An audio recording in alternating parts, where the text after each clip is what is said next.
Bamananw ko kuma fɔlenkɔrɔ tɔ ko o ye dalama ye. Aw ɲɛ bɛ ni so dagabana minnu na. Tunga lafiya de ni so dagabana ye ni k'a jɔ an ka tunganage minnu sigilen bɛ jamana kɔ kan ni olu ye danaya ta k'a da tunga lafiya kan. Nin so in kelen-kelenna bɛɛ lajɛlen bɛ jalakɔrɔbugukaw olu de fɛ yen nɔ. E maa min bɛ yen nɔ k'i b'a fɛ ni ka terrain sa tunga lafiya maaw bolo o ka nɔgɔ. Terrain bɛ tunga lafiya maaw bolo Banankɔrɔnikaw fɛ yen nɔ min n'u bɛna kɛ cité hectare 3 o de sanfɛ. Terrain in kelen-kelenna bɛɛ lajɛlen ye titre foncier de ye wa 15/20 o de do. Sɛbɛn wari miliyɔn 4 ani 500,000 i bɛ se k'a sara dɔɔni kalo 12 kɔnɔna la i bɛ euro wari 573 ni ka o bɔ walima kalo 18 i b'a sara dɔɔni euro wari 382 i bɛ o bɔ o bɛ bɛn kalo 18 ma a dɔgɔdɔgɔnin saralen kɔfɛ terrain ale bɛ k'i ta ye ne maa min y'a dɔn k'a fɔ ko sɛbɛn wari miliyɔn 4 ani 500,000 bɛ i bolo yɔrɔnin kelen i bɛ se ka i ka wari sara terrain ale bɛ k'i ta ye aw maa minnu fana bɛ yen nɔ k'a fɔ aw tɔgɔla terrain bɛ aw bolo terrain ninnu papier ye titre foncier walima permis d'occuper o de do i b'a ta k'a di tunga lafiya maaw ma i n'a fɔ aw ɲɛ bɛ ja minnu na cogo min na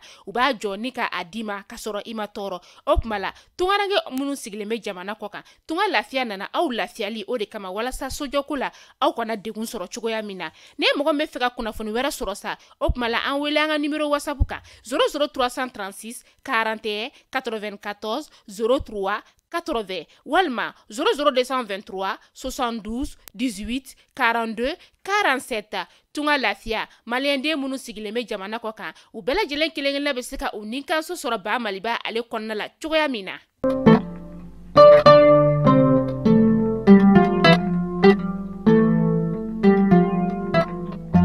Bi ye juma ye mais kalo tile 19 san 2023 an bɛ aw bɛɛ lajɛlen fo aw ka wagati o cogoya la aw minnu b'an filɛ Mali kunnafoni.net ale jabaranin sanfɛ ka taa se Mali kunnafoni show ale sanfɛla ma an bɛ aw bɛɛ lajɛlen fo danti foli min na kunnafoni min dabɔ sigi k'a ma kɔnɔ tɛnɛ fo ka taga se juma ma a kunnafoni waati selen ni a y'aw bisimila.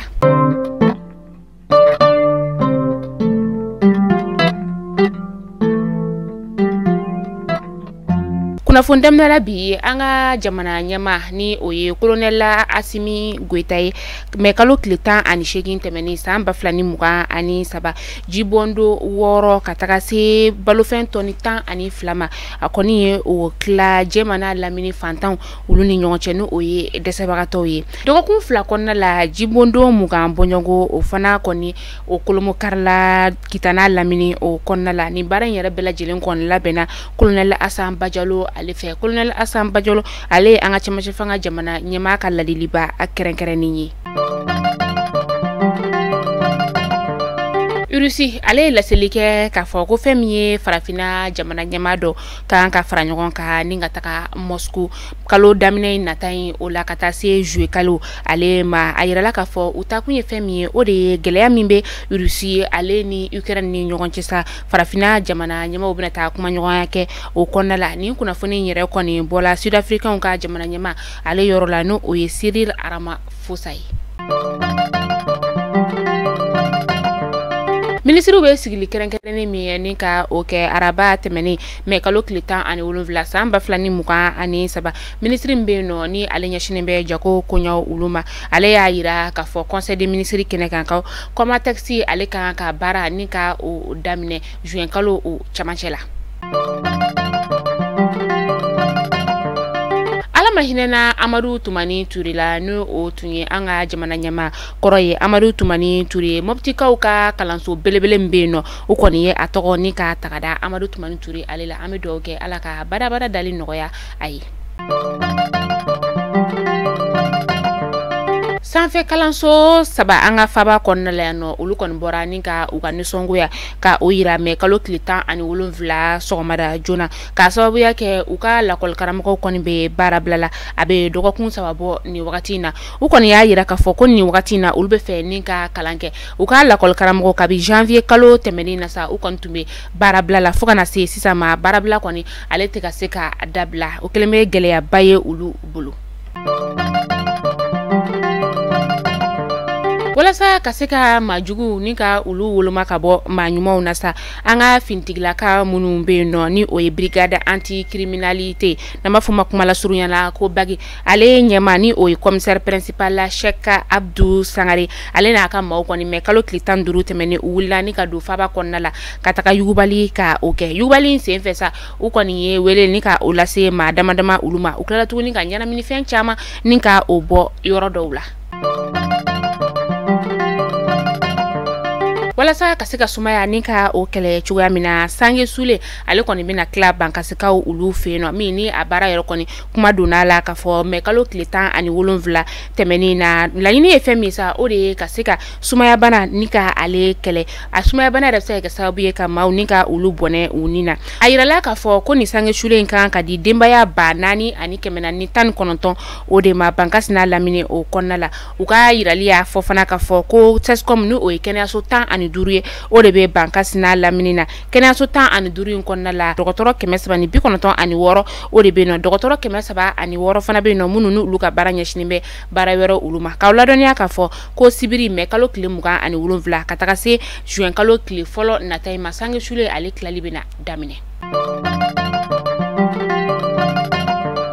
an bɛ taa kita n'an taara kita ni wagati na an b'aw ladɔnniya k'a fɔ ko muso dɔ kɔni ale de ye ji wuli bagibagi ni ka bɔn a furucɛ yɛrɛ dalen kan wagati min na furucɛ bɔra a ka baara la ni a ka baara kɔni tun ɲɛsinin don ka bɛn fɛn min ma o de ye burugila ye a sɛgɛnnen nana wagati min na ni kana i da k'a bɛna i sɛgɛnna fiɲɛ bɔ a muso de kɔni ye ji wuli bagibagi ni ka a shuru a furucɛ o dalen kan serebolomaw olu y'a yira k'a fɔ ko muso kɔni taara serebolomaw olu y'a yira k'a fɔ ko cɛ kɔni taara ni ka taga ni a ye kita labitani so o la muso yɛrɛ kɔni a kelen ka nin waleya jugu in kɛ wagati min na a y'a senfa biribiri ni ka kɛnɛ ka o minɛ sɛgɛsɛgɛliw bɛ sen na walasa ka se k'a dɔn kun min kɛra muso sababu ye ka jikala ni ka o bɔn a furucɛ kan.